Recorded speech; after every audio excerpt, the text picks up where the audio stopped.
আছে তুমি জানো। আজকে সেই মাহফিলে আমরা একত্রিত হতে পেরেছি, রবের কাছে কালিমাতুশ শুকর আদায় করছি, বলি আলহামদুলিল্লাহ। দরুদ ও সালাম বিশ্ব মানবতার মুক্তির পথ প্রদর্শক সৈয়দুল কাউনাইন ইমামুল মুরসালিন রাহমাতাল লিল আলামিন খাতামান নবিয়্যিন শেষ নবী শ্রেষ্ঠ নবীর প্রতি জনাবে মুহাম্মদুর রাসূলুল্লাহ সাল্লাল্লাহু আলাইহি ওয়াসাল্লাম। সম্মানিত এলাকাবাসী, এদিক সেদিক যারা ঘোরাফেরা করছেন, আপনাদের বিশেষভাবে অনুরোধ করছি, আসলে আমরা তো মাদ্রাসার শিক্ষক এবং পরিচালক, আলোচনা করছি শুধু ততক্ষণ যতক্ষণ আমাদের সম্মানিত ওলামায়ে কেরাম প্রস্তুত হচ্ছেন। আপনারা এই সময়ের মধ্যে মাহফিলের প্যান্ডেলে এসে বসে পড়ুন ইনশাআল্লাহ।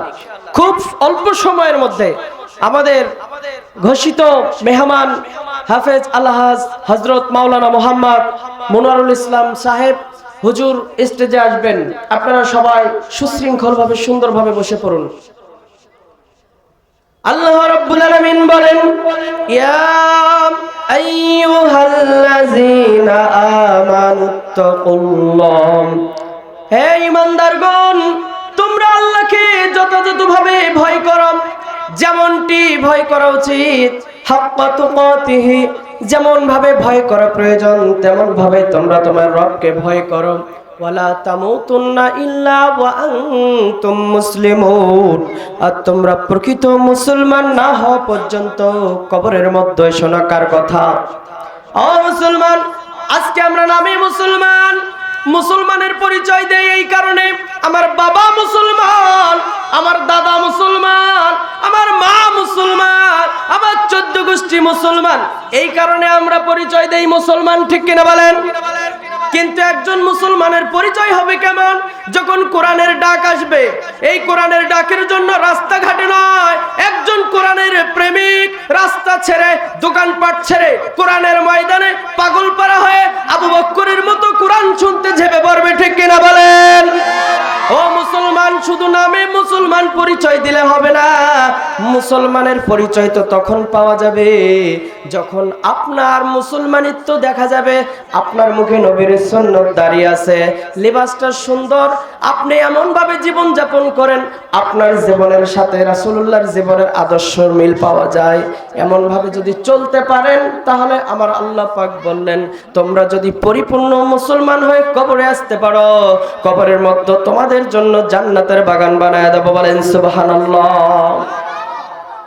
আল্লাহ তাআলা বললেন, তোমরা প্রকৃত মুসলমান না হওয়া পর্যন্ত কবরে এসো না। এবার আসুন, মুসলমান কারা? যারা আত্মসমর্পণকারী, যারা মহান রবের বিধানের কাছে নিজেকে আত্মসমর্পণ করে দেয়। মা বোনেরা, গভীর মনোযোগ দিয়ে শুনবেন।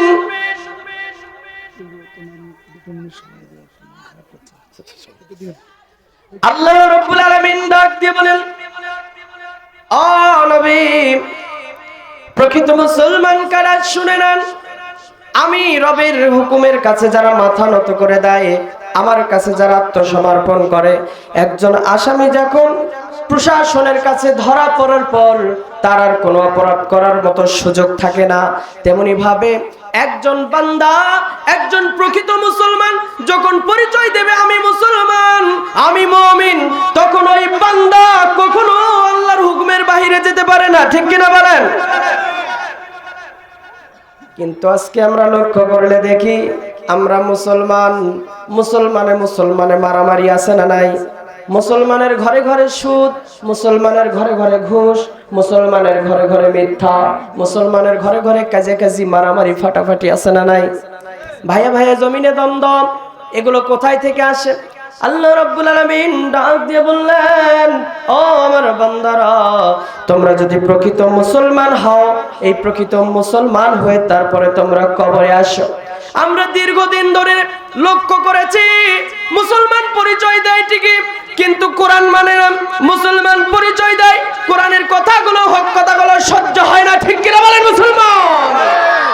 দীর্ঘ 17 বছর শুধু নয়, ইদানিং আমরা সোশ্যাল মিডিয়ার মাধ্যমে লক্ষ্য করে দেখেছি, দেখেছি যারা কোরআনের মাহফিলে সম্মান করে তাদেরকে আমন্ত্রণ করা হয়, দাওয়াত দেওয়া হয়। আমাদের আলেম ওলামা যখন কোরআন থেকে সুন্দর সুন্দর হক কথাগুলো বলে, সুন্দর সুন্দর গুছাইয়া তাফসির গুলো করে, কিন্তু এমন সময় যাদের চরিত্রের সাথে ওই কোরআন মিলে যায়, যারা আল্লাহর বিরোধিতা করে, যারা রাসূলের বিরোধিতা করে, যারা কোরআনের বিরোধিতা করে, এই সমস্ত কর্মকাণ্ডগুলো যাদের মধ্যে আছে, এগুলোর সাথে যখন মিলে যায়, তখন হুজুরের মাইক এরকম করে কারে নাই, আছে না নাই? জোরে বলেন, আছে না নাই?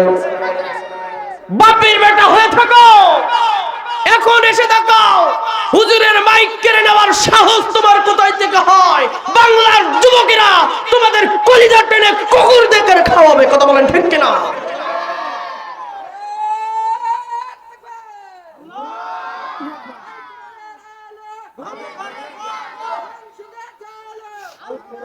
ও যুবক, কান খুলে শুনে রাখো, তোমাদের দেহে এমন শক্তি আছে, মহান রব জানিয়ে দিয়েছেন যুবক বয়সে তোমরা যা করবা, যেই সমস্ত ইবাদত করবা, আমি আল্লাহ সেগুলো কবুল করে নেব। বলেন সুবহানাল্লাহ।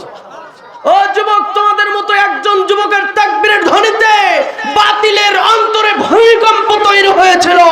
আজও যদি এমন কোন যুবক কোন কোরআনের মাহফিলে থাকে যে তার তাকবীরের ধ্বনিতে বাতিলরা কাঁদতে বাধ্য হবে, ঠিক কিনা বলেন? মাশাআল্লাহ।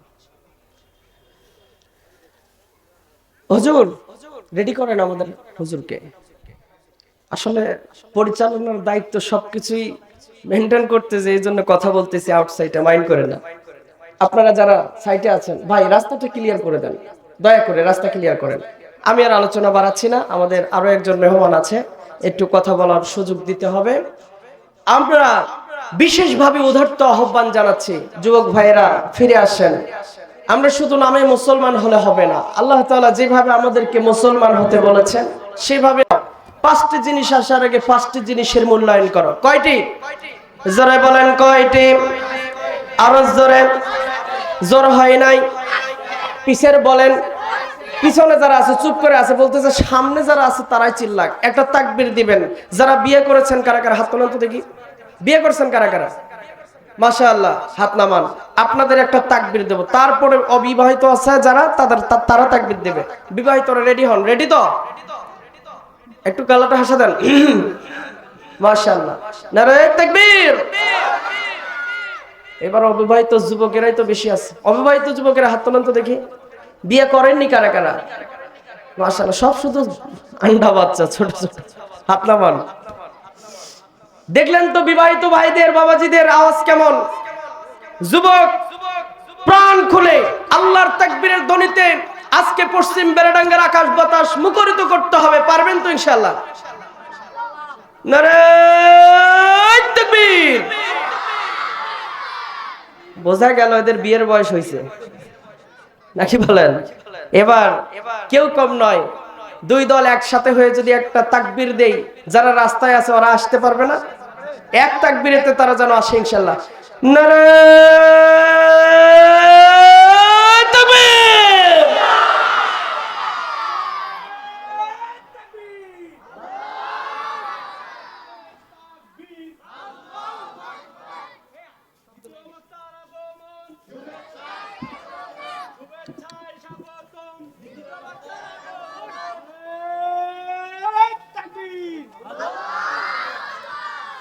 মাশাআল্লাহ, সম্মানিত উপস্থিতি। ইতিমধ্যে আমাদের দ্বিতীয় মেহমান আমরা লিখিনি, আমরা লিখছি প্রধান মেহমান, প্রধান বক্তা। সম্মানিত আমার শিক্ষক আলহাজ হাফেজ মাওলানা মোহাম্মদ মনোয়ারুল ইসলাম উপস্থিত হয়েছেন। আমি আমার বক্তব্য এখানে শেষ করছি। সবাই দোয়া করবেন, বেড়াডাঙ্গা দারুস সুন্নাহ মাদ্রাসার জন্য দোয়া করবেন। ইতিমধ্যে 106 জন